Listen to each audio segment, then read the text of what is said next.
El agua es un derecho humano, pero también un recurso que exige ciencia y gestión responsable. Un enfoque científico del derecho al agua tiene que ver con garantizar su calidad y cantidad, prevenir su contaminación y también gestionar los riesgos. Todo esto basado en datos técnicos que permitan la elaboración de políticas públicas. Entre el uso humano y la sostenibilidad, la ciencia y el derecho buscan un equilibrio. Conoce en esta entrevista al español Antonio Irujo cómo se construye este futuro.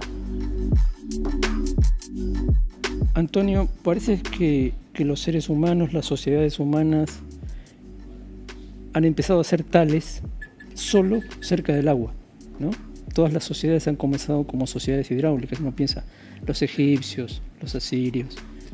Cuando hay realmente una sociedad organizada como tal, con relaciones económicas, además en núcleos de población relativamente alejados entre sí, el agua de una forma o de otra está presente. Un gran investigador, Wittfogel, hace ya cerca de un siglo habló de las sociedades hidráulicas, siempre caracterizadas por la existencia de un sistema de gobierno de grandes infraestructuras hidráulicas, y eso más o menos se puede percibir ya en el Oriente Medio, en la zona que actualmente pues sería una extensión de Irak, Irán, Siria, bueno, pues en torno al 3000, 4000 antes de Cristo, que es además también cuando realmente se da el origen de la agricultura como actividad económica, porque no es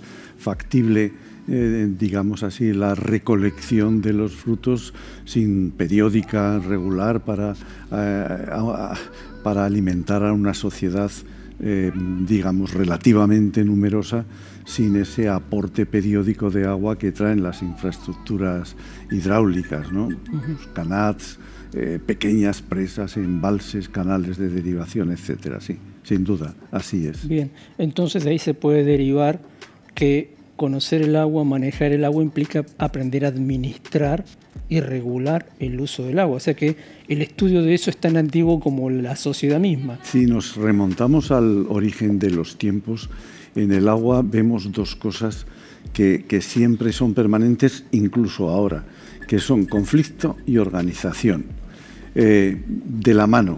En mi tierra es Aragón, en la España peninsular, en la España del norte, se descubrieron dos bronces de la época romana, siglo I a.C.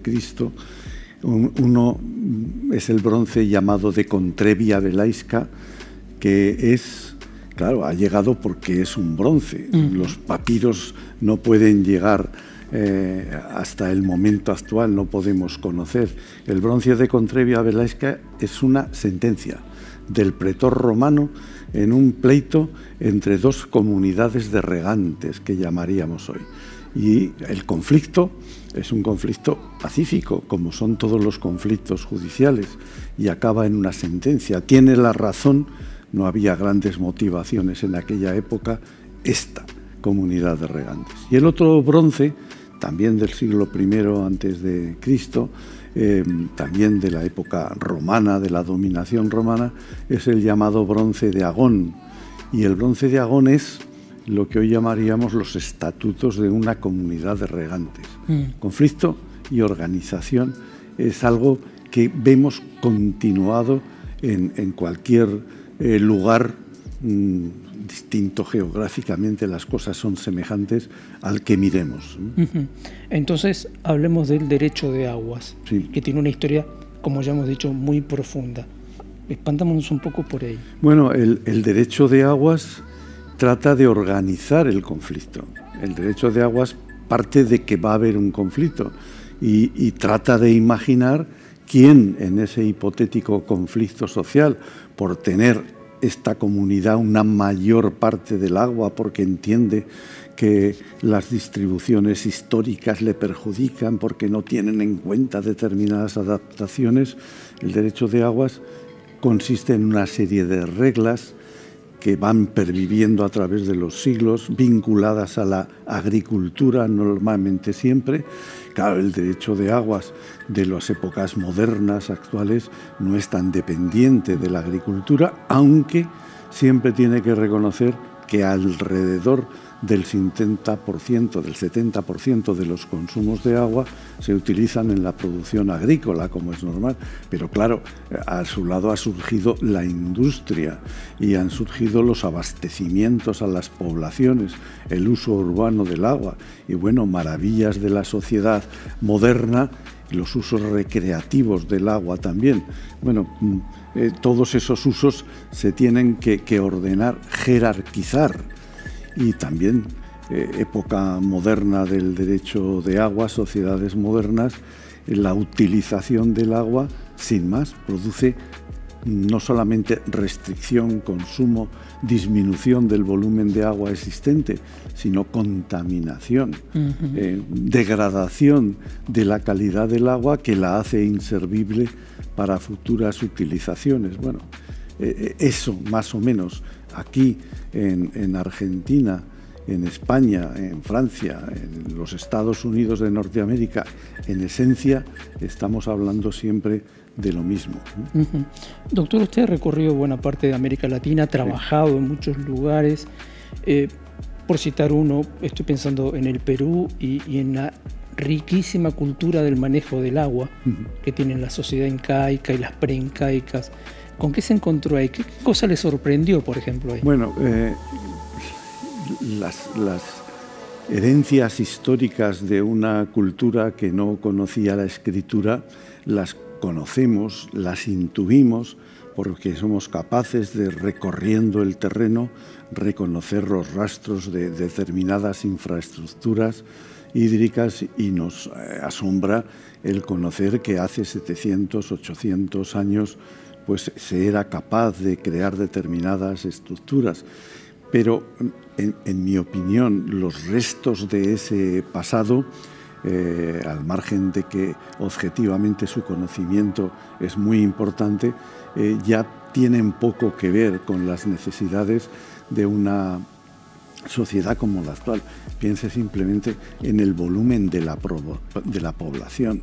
Las sociedades incaicas en sus mayores tiempos no llegaban a tener el 10% de la población peruana actual. Bueno, la sociedad incaica se extendía hasta casi la ciudad de Mendoza, por poner el ejemplo de la finalización de los caminos del Inca, y también subía hacia arriba. Pero la concentración poblacional actual determina, por ejemplo, unas necesidades de volumen de agua para abastecimiento a las poblaciones, un abastecimiento a las poblaciones, además, que la teoría nos dice, no siempre la práctica, que tiene que ser un agua potable, lo que quiere decir que tiene unas exigencias de calidad notabilísimas y unos costes también notabilísimos también, que esto nos separa completamente la problemática actual de sociedades antiguas. Yo he introducido en la conversación que estamos llevando por primera vez los costes, la economía. No se puede hablar hoy en día de gestión del agua sin plantearse a su vez el tema de los costes. Y cuando nosotros planteamos el tema de los costes, la pregunta implícita que se está haciendo también es: ¿y esto quién lo paga? Claro. ¿Y esto quién lo sustenta? Y si profundizamos en las preguntas, ¿a través de qué medios se van a recaudar los volúmenes económicos suficientes para posibilitar esa utilización del agua para, lo primero, el uso urbano, el uso, digamos así, más elemental, la pervivencia de la vida, y luego el conjunto de utilizaciones que la sociedad actual demanda? Y en estos trabajos que usted ha realizado en América, en nuestra América, ¿con qué han tenido que ver? ¿Con qué problemáticas se han encontrado? ¿En qué lo han consultado? Bueno, fundamentalmente mi participación en distintos países ha tratado, digamos así, de la ordenación jurídica del agua, por lo tanto, de la necesidad de que existan en los países latinoamericanos leyes de agua pero leyes de agua hay muy antiguas, modernas, contemporáneas, que requieran las exigencias de una sociedad como la actual. Leyes nacionales, en el caso de los países que sean centralizados, de organización política centralista, pues el tema del Perú, Ecuador, Colombia, Chile, o el tema de los países de estructura federal, Argentina, Brasil, en donde la realización de leyes pues es una potestad, digamos así, compartida de distintas formas entre la federación, la nación, el Estado federal y los estados federados, las provincias argentinas. En el caso de Argentina, la tradición constitucional, la estructura tradicional pone en las provincias el peso fundamental de la construcción, jurídica de la legislación en materia de aguas. En el caso de Brasil hay una copartición mayor entre la federación, los estados, bueno, todo depende. Y dentro de esa labor de apoyo a los intentos y a las realidades en ocasiones de conseguir normativas contemporáneas adecuadas a la realización, yo he puesto en las distintas ocasiones que he tenido de trabajar un acento especial en la planificación hidrológica, en una planificación real, digamos así, en donde en un documento que llamamos plan hidrológico se plasmen perfectamente lo que son el estado actual de los recursos hídricos del país o de la unidad política de que se trate, tanto en cantidad como en calidad, y la idea que se tiene respecto a las utilizaciones futuras, etcétera, planteando pues también la necesidad de construir determinadas infraestructuras hídricas para llegar a esas necesidades o llevar a cabo simplemente modificaciones en la forma de gestión del agua, que en general pues no es la mejor posible, la que uno puede encontrar en América Latina, aunque no es, digamos, un fenómeno exclusivamente, necesidades del perfeccionamiento de unas pautas que en muchas ocasiones son tradicionales, las encontramos en muchos lugares también. Eso le iba a preguntar, ¿no? Teniendo como tenemos un subcontinente con una población originaria muy importante, con comunidades que no están totalmente integradas a la vida urbana, que tienen pautas de uso y de propiedad que son comunitarios. ¿Cómo aparece ese tipo de realidades en un ordenamiento jurídico como el que usted plantea? Bueno, puede aparecer perfectamente. Los fenómenos de uso y utilización del agua en la actualidad por comunidades originarias, digamos así, pues son restringidos, porque también lo son esas comunidades originarias que no se dan, no existen en todos los países, mayoritariamente Guatemala o el Perú, Ecuador también en alguna forma, pues son sociedades con un peso indígena relativamente importante, lo que no quiere decir a su vez que estemos hablando de comunidades que pretenden ser autosuficientes en el agua, pero en otros países el peso, digamos así, o en la mayor parte de los países indígenas, pues es más restringido, ¿no? En general, lo que se puede decir es que hay un movimiento tendente al respeto a ciertas pautas, digamos, tradicionales, respeto si se demuestra que son las más adecuadas, obviamente, para el sustento en unas condiciones de salud.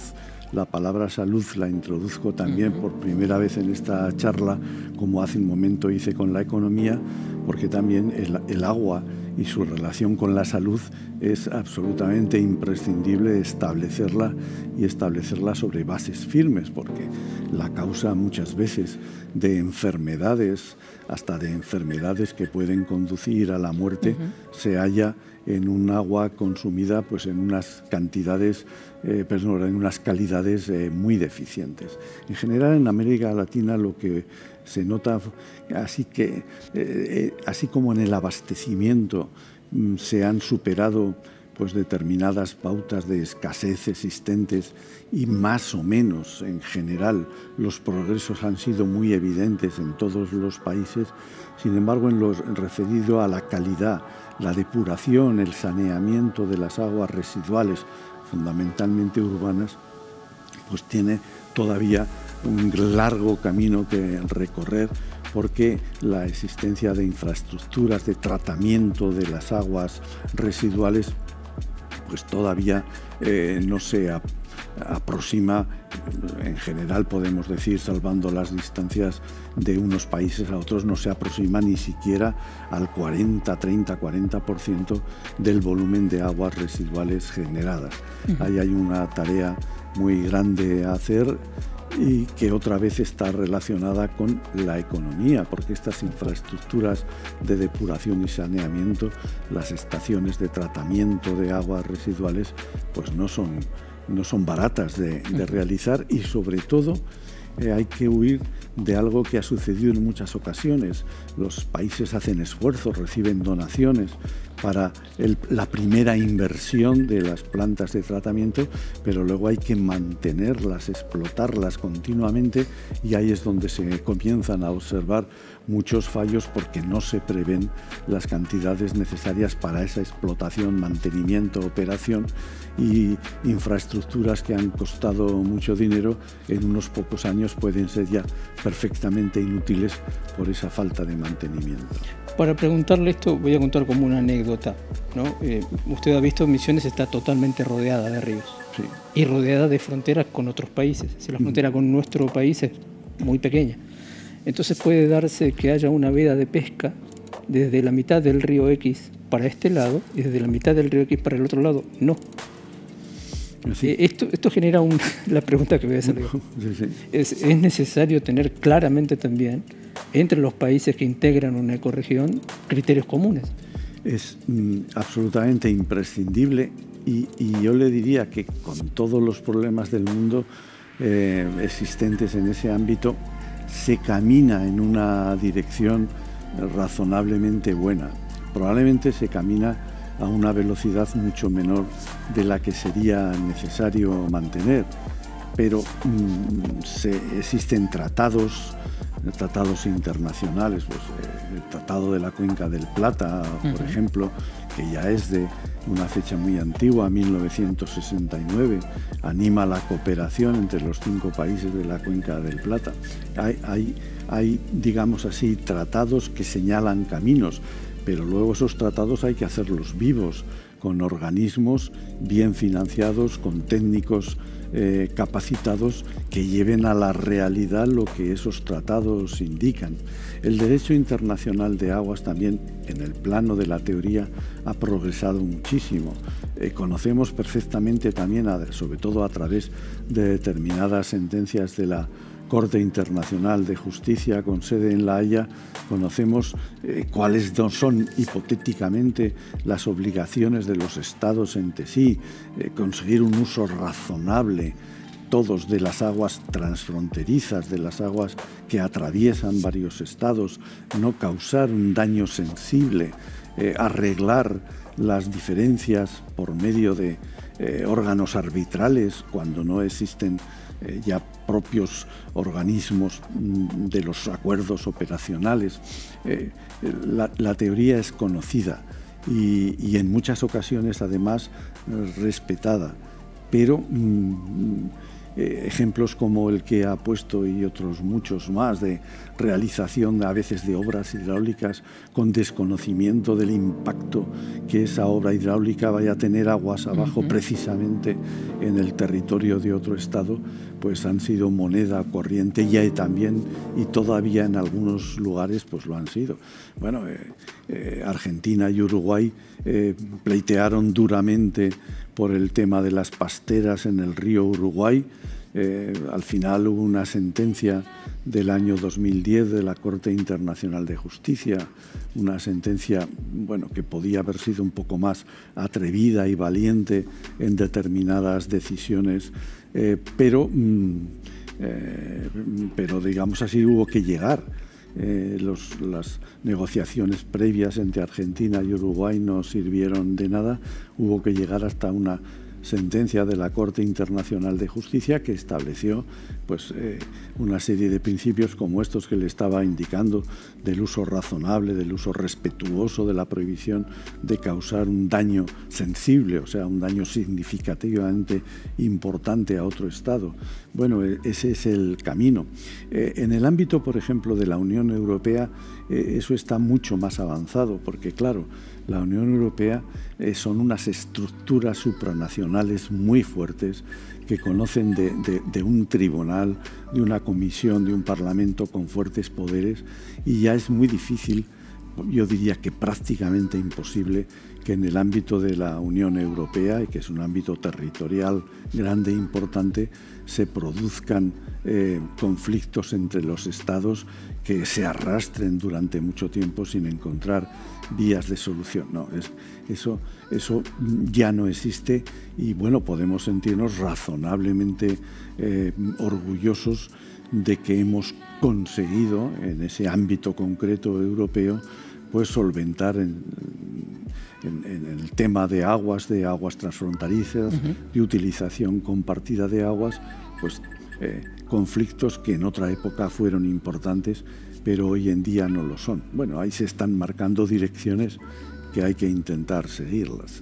Doctor, para cerrar, si tuviera que sintetizar en 2 o 3 elementos primordiales, ¿cuáles son las claves de la gestión, como usted decía recién, razonable del recurso, aun cuando se trate de varios países? Bueno, no sé si sería capaz de solo 2 o 3, pero por ejemplo, la clara afirmación del ámbito natural territorial de gestión de las aguas, que es la cuenca hidrográfica. En el ámbito europeo eso está más que consagrado, consolidado y sin ningún tipo de amenaza. Pero algo tan simple como comprender que es que las aguas, una cuenca hidrográfica es una superficie territorial donde las aguas vierten a un río principal que acaba desembocando en el mar a través de una única desembocadura, de un estuario, de un delta.